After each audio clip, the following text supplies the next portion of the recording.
Welcome to Health Club with Julia. I'm your host, health coach, and registered dietitian, Julia Campagna. I'm on a mission to bridge the gap between looking your best and living your life to the fullest. After years of over dieting, struggling with disordered eating, and destroying my social life, I finally found how to reach my dream physique without sacrificing the things I love. Now I'm sharing all my strategies and education with you. We'll be talking all things health, including hormones, metabolism, and lifestyle to help you cut out the confusion and start living. So get cozy and join the club. Hello, my beautiful friends. Welcome back to another episode of the Health Club with Julia podcast. As always, I am so happy you are here. Today is going to be like a quick rapid fire, let's get down to business type of episode. So if you are ready for it, strap in and get ready. We are going to be talking about labs that you should get tested if you're looking to check into your hormone health.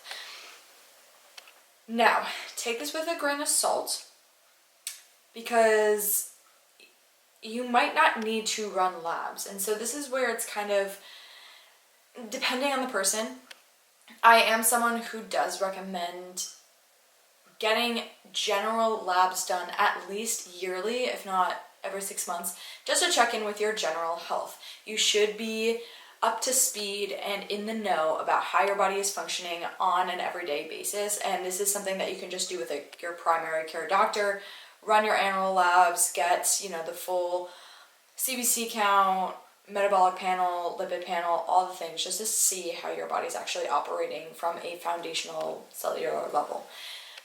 This is something that a lot of primary care doctors won't do because they don't specialize in it. So if there's something that you want to get tested that doctors or like your primary care doctor does not specialize in, there's sometimes a lot of pushback with that. So for example, if you wanted to check your thyroid, they might run basic panels, but not potentially a full panel. You would have to go see a specialist for that.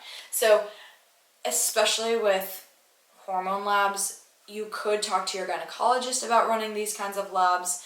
They might be more willing to run them than a regular primary care physician, but it really just depends on the doctor as well. However, again, keep in mind that you might not have to run labs. Your body will tell you when something is off. And honestly, a lot of the times, anything that's going on hormonally with you is stemming from some lifestyle habits that are either not in place, that you're not practicing, or you're just struggling in a certain area. There's usually something that you're doing on an everyday basis that's causing a problem with the hormones. Hormones are generally not like the cause of something else going on. It's usually something that you're doing every single day is causing a problem with your hormones. So I always do, like to say, check in with yourself, check in with your habits. What are you doing on a daily basis? Are you stressed every single day, all the time? Are you exercising regularly? Like, check in with those things first. And then decide, okay, do we need to get actual further testing done to see if there's something going on? Now, I'm going to start this off by mentioning when I think you should run them and why, and then we'll go into the specific labs. So, like I mentioned, you don't always need to run labs right away. Check in with yourself first, check in with your overall lifestyle, and see, is there an area of improvement that you could work on? Whether that's, again, stress management, sleep, nutrition focused, exercise, and daily movement. There's a lot of different areas in this, in lifestyle that's very important to your health. So make sure that you're checking in with that first. You can still do something about your hormones without running labs. Again, stemming back to focus on lifestyle habits and foundations and making sure those things are already in place and you're actually doing and working on those things consistently. That is going to be the most important thing.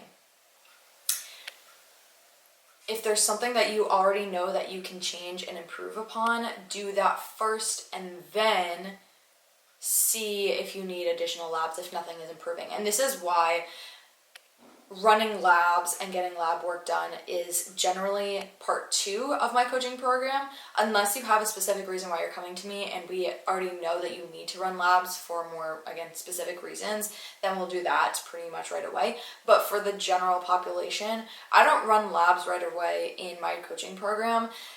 the first step is always going to be foundations and looking at your lifestyle and adjusting things there, because a lot of the times, as I mentioned, once you adjust those things and you really work on those things consistently and get them in line, you'll see improvements with other areas, including your hormone health. So this is why running labs is generally part 2 of my program after looking into your overall lifestyle and foundation health.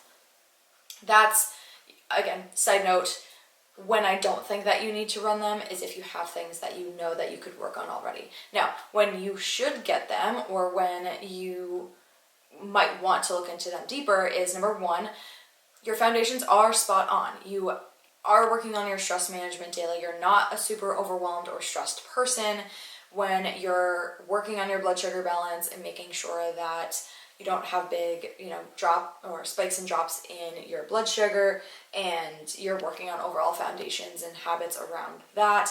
When you are eating well and eating enough to support proper hormone function, when you are eating a wide variety of nutrient-dense foods and getting a lot of different vitamins and minerals in your diet, when you are exercising enough, not too much, not too little, but doing some sort of daily movement in there, and you're doing that consistently, when you are getting the proper amount of sleep quantity-wise and also have really good quality sleep, and you've been working through like a nighttime routine, your nighttime hygiene, when all of these things are spot on, when you are already working on all of these things and you don't think that they can improve anymore, but you still have some symptoms that are showing that something might be off, then I do think you should get them. Because again, if you're doing everything quote unquote correctly, there might be something going on deeper that's causing some sort of imbalance. And obviously, if you're having symptoms, that's telling you that something is off. So yes, if your foundations are spot on and you're still not feeling right, then go get labs done.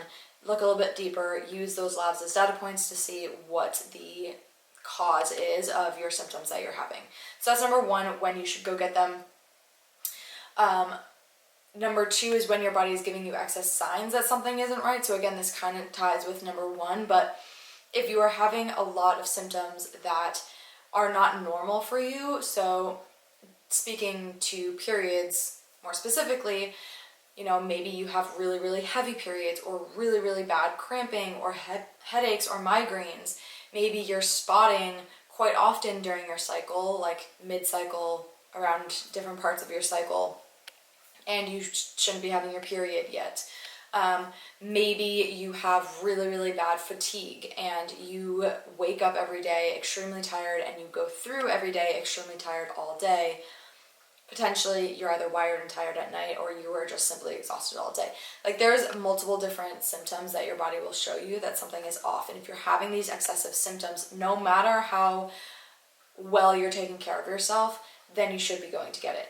I also do think number 3, when you should go get labs, is if you have a specific goal. So for example, if you know that you're going to start to try to have kids in the next few months, I would advise you to get lab work done just to make sure that your body is in an optimal place to bear a child and go through that whole journey. So if there's something specific going on like that you want to get checked, another more specific case could be maybe you recently came off birth control and it's been a couple months later, you're not getting your period back, and you're wondering why. You can get your labs checked then. So more specific cases, I also do think that it could be beneficial to get lab work done, but all in all stems back to make sure that your foundations are spot on, and if they are and you're still having symptoms or you have a specific case, then go get lab work done. So that's when I think that you should go get them done, and why potentially you might want to go get them done. But now let's just talk about what labs you might need. And again, this episode is probably going to be really quick, rapid fire. I'm just going to kind of list out hormones that you could potentially go and get tested. Again, this is an exhaustive list, not an exhaustive list. There's other things that you could potentially want to get. There are some things that I'm going to mention that you might not need to get. It's really going to depend on the person and what you want to get checked out, like what specifically you are worried about that you should be going to get tested. But I'm going to kind of give you some ideas on what you could potentially go get if you did want to look at your hormones more specifically. So we're going to start with serum labs. Now, serum labs are great. they will definitely show you a lot of insight. There are other more comprehensive tests that I will mention on this podcast here in a minute, but this is your like first level of getting labs done. You can go to your primary care doctor and order serum labs, or a gynecologist and go ask for some serum labs to get tested. Again, what you get tested is going to depend on the person and what you are looking to get checked out. But generally speaking, your physician, regular physician, and or gynecologist can order these labs. Again, sometimes doctors will give you pushback, so that's kind of like the hard thing that you have to go through. And I'll talk about how you can kind of go through that at the end of the podcast episode. But a couple of serum labs that you can get tested for overall hormone health. Number one is your estradiol. So this is a form of estrogen. Best to have this done. So anytime you're getting sex hormones done, there is a more optimal time frame to get them done. So for example, estradiol is best to get done around day 3 of your cycle. So early on in your cycle. And then the next test that you can also get tested is progesterone. This is going to be more optimal in your late phase of your cycle, your late luteal phase, so around between days like 19 to 21, 22 is going to be most optimal to get progesterone done. This is because of different fluctuations that happen in our sex hormones and when they're peaking and when, again, they're most optimal. So that's the tough part about getting sex hormones done. Generally, I always say if you're going to get both done, opt for that 19 to 22 day to get them done. If you're looking for estrogen specifically, maybe get that done earlier in your cycle around day 3. So those are 2 sex hormones that you might want to get checked if you're looking more specifically at your sex hormones. You can also do free and total testosterone. A lot of the times you don't get both. If you just ask the doctor, hey, can I get my testosterone tested? They will probably just run a total testosterone, but you can also get free testosterone done as well. Your DHEA you can get done. This is an androgen. This is one that is usually used for things like PCOS. If you have high androgens, if you have high DHEA and testosterone is another androgen, if you have high of both of those things, you might potentially, again, I'm not saying that you do, there's been times where these can be high and you don't have PCOS, but these could be signs. And then of course, if they do come back both high, I would go get further testing done to actually see if that is the case for you or not. It's not always the case, but that is something to look out for in terms of PCOS. You can then get your LH and FSH done, which is your luteinizing hormone is LH and your follicle stimulating hormone is your FSH. These ones are great to test for fertility health, just making sure these ones help to see that you are ovulating optimally, correctly, so you want to get those tested. Prolactin, you can get tested if you want to. Again, this is one that's a little bit more specific. Can be done for general hormone health as well, but a little bit more specific in certain cases. You can get your SHBG, which is your sex hormone binding globulin. That's another like kind of general hormone to get tested. And then there's other things that I like to get tested with checking hormones as well. These ones are more general health, but they can relate to your hormones and also just like how your body is functioning, which does impact your hormone health. So general ones that I think would be important to get done is your CRP. This is your C-reactive protein. This does help us understand more about your inflammation markers in your body. So obviously if this is going to be high, you might have some inflammation going on that might be affecting a lot of things inside your body, but one of them being your hormones. So that one's always a nice one to get done just to check your inflammation markers. I always like to check vitamin D as well. A lot of the times, I want to say like, I don't know, I'm going to throw out a number, like 8 out of 10 times, this is low for people. Potentially even 9 out of 10 times. Like this is one that's generally low. So if you do see that it's low on your test, don't stress about it. You can definitely take a vitamin D plus K2 supplement to help with this, but depending on how low it is will depend on the dose that you need. Also, this is one that sometimes is overlooked on tests as well because there's a wide range for this. I think the low end, quote unquote, normal range for vitamin D is like 35, I think it is. And so sometimes people are at 35 and there's no like red flag on the test saying that it's low. So doctors are like, oh, everything looks fine, you're normal, great, move on. However, if you have that 30 something range, 20, I've seen it, 26, 27, 34, 35, these are all low. You do not want it to be that low. So even if it's not flagging low on your test, still look at the number and see what is it, because again, there's a difference between quote unquote normal ranges and optimal ranges. And so this is one that generally is low for people. And again, you can simply take a vitamin D plus K2 supplement to help with this. Dosage will depend on your needs, but this is one that I really do like to test as well because it does impact other functions of the body and it is generally low. So I do like to get that one tested.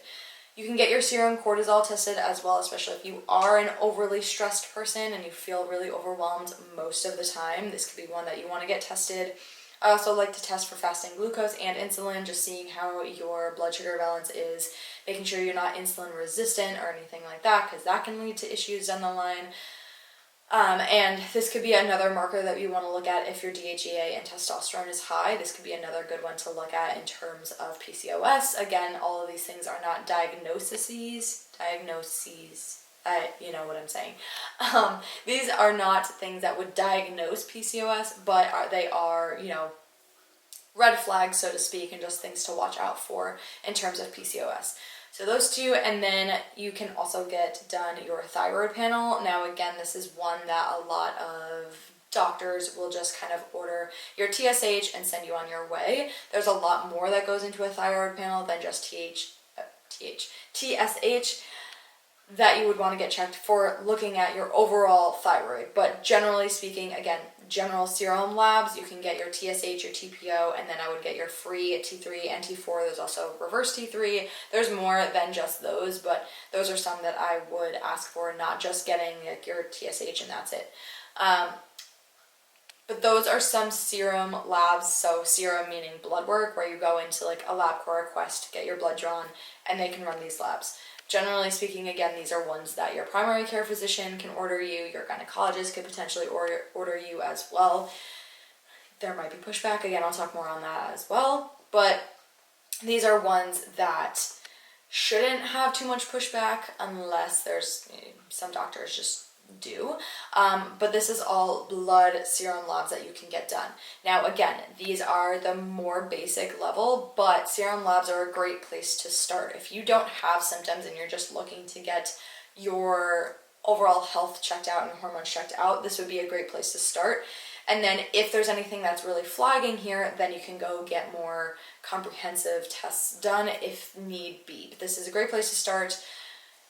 Usually this is covered by insurance through your primary care physician or your gynecologist. So like ask for these, wipe your hands, go get them done. These ones are generally easy to obtain, so to speak. Again, we'll talk more about how to deal with doctor pushback on these. But so let's say everything is great here, everything is normal and optimal in those ranges and you're feeling good, no symptoms. Great, you can move forward knowing that you have probably pretty good health. Now, again, if anything is flagging here that you need to look more deeply on, and or things came back quote unquote normal, but you are still having pretty bad symptoms and you know that something deeper is going on, even though your labs are showing normal, you can go get more comprehensive tests. So one that I love to run with my clients that is pretty comprehensive is the Dutch test. There's a few different kinds of Dutch tests.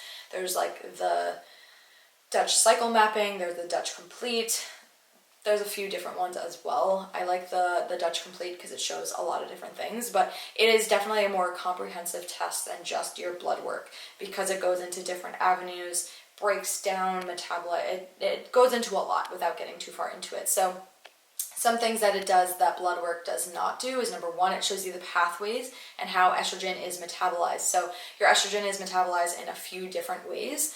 We want to make sure that it is getting metabolized properly and optimally because there is one pathway that we don't necessarily want. It is called 4-OHE1. If you are metabolizing more so in this pathway. This is the like quote unquote bad pathway that could damage your DNA cells down the line, can be cancer causing down the line. So you want to just make sure that you are not, favoring that pathway out of all of them.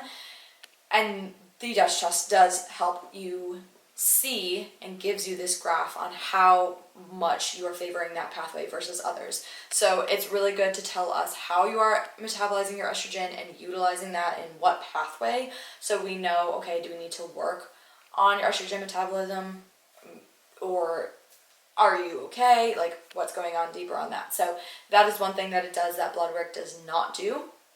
The Dutch test also does have a 4-point cortisol test included in it.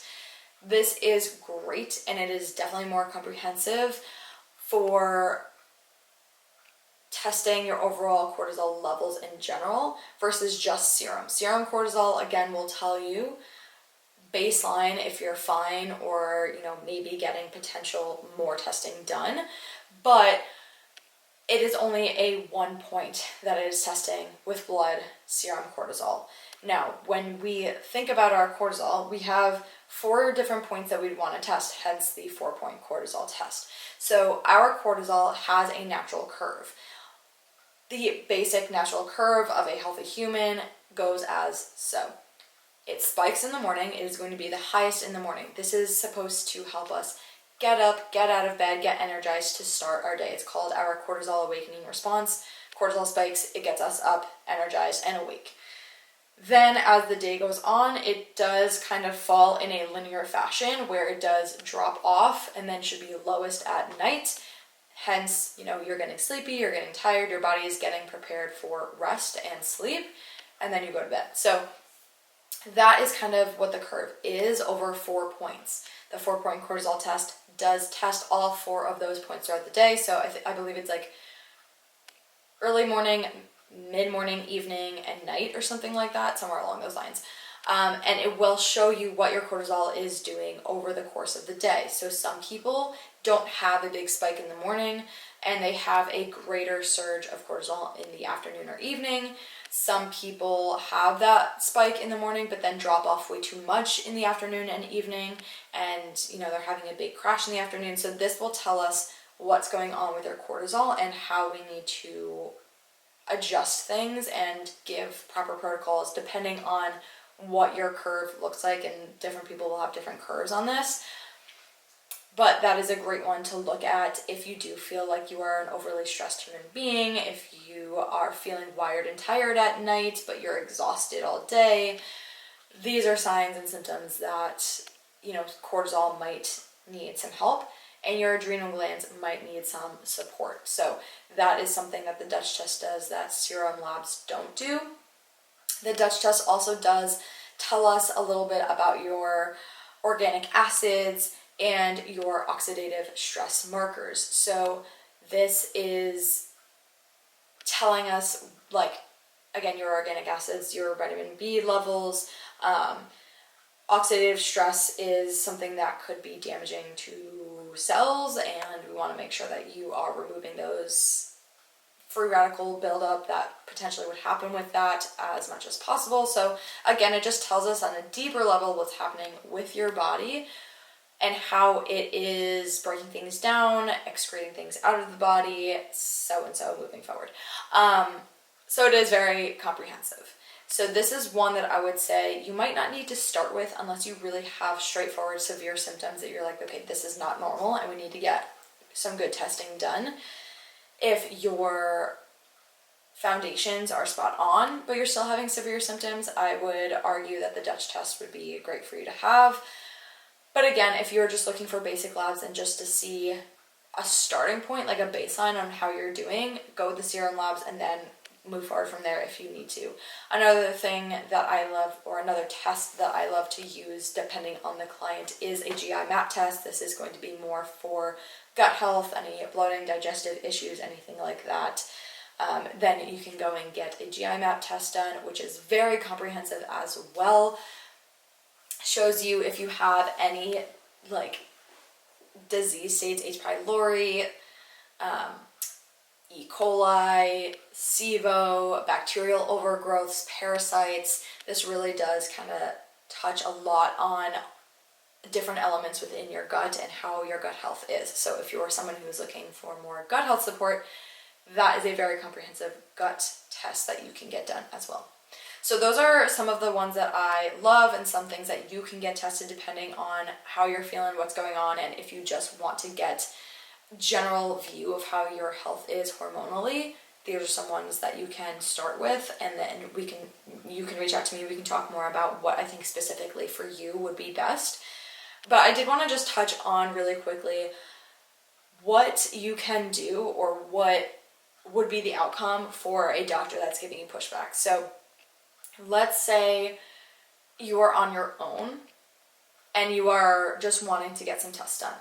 If you are close enough to your doctor, there shouldn't be any pushback. You can just simply say, like, I want to check in with my body. I haven't gotten labs done in a while. I just want to see where I'm at health-wise, and they should be able to run general labs. Now, you can bring these labs that I had mentioned to them and say, I want to get XYZ done, and hopefully they don't give you pushback.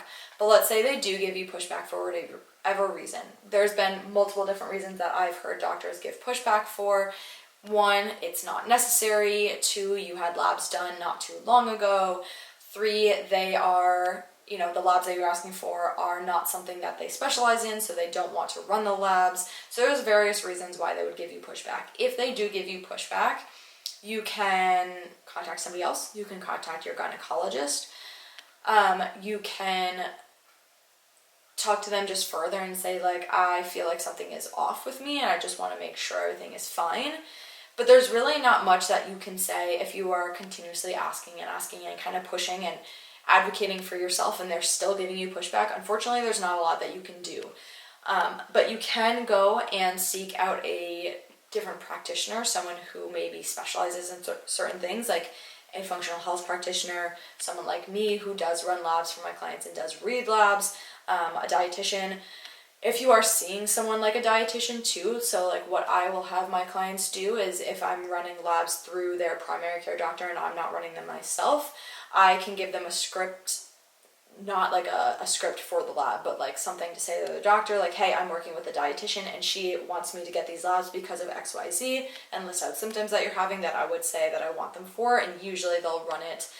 If the person says that I will be reading the labs, then they don't have a problem. But that's another thing that you can do, is just seek out someone who will be able to read these labs and is open to discussing them with you. So like a functional medicine practitioner or functional health practitioners, dietitian, anything like that. Generally, they will either be able to order you labs like I do for my clients. I do order labs for my clients, or they will be able to help you out with talking with your primary care doctor. But again, there's not a ton that you can do. Advocate for yourself for sure. Seek out other practitioners that you can ask, like your gynecologist or a different primary care doctor. If you need to, speak with your current primary care doctor more in depth and give reasons why you want them done, and or find somebody else that would either run them for you or help you with your primary care doctor. But those are some things that you can do. But of course, if you need anything, let me know. I can help you or try to help you in this area. But that does kind of conclude this episode. Just wanted to give you guys some insight on certain labs that you can get tested if you want to check in with your hormone health a little bit deeper, depending on what you need. Take this as what you will. Again, you do not need all of these labs that I mentioned. It's going to be specific for you, but we can have that conversation. If you do want to know more specifics for you, reach out to me. Let's talk about it, and I can kind of give you my 2 cents on what I think would be best for you, and you can go to your doctor and get those done. But that covers everything. If you liked this episode, leave a comment, leave a review, like the episode.